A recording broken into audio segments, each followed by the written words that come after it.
Got a 1996 Nissan pickup truck, had a P0450 P450 code for the evaporative emissions vapor pressure sensor malfunction.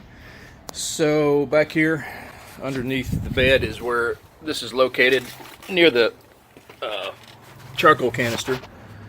And there's the canister right above the spare tire, and then you can see the plumbing going to a vent valve, and there's a vent valve solenoid up here. And then on around, the larger hose right here comes on around and get positioned here. Larger hose comes on around and then tees here up to the vapor pressure solenoid. And this one is functional. I just tested it.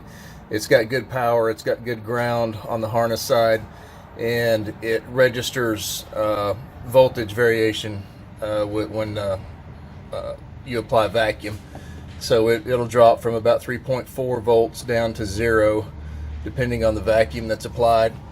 And so that's working okay. So I know that there's a problem elsewhere with this P450 code.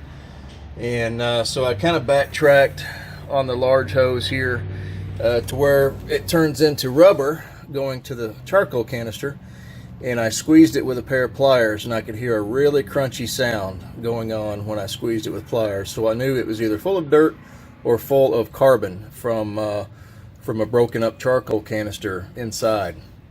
And so I disconnected the hose from the charcoal canister port and turned it down, and when I turned it down, all kinds of carbon, and there it is falling on the ground again. So all kinds of carbon came crashing out of this hose. So it's completely full of you can see it coming out of the hose. It's completely full of bits of carbon.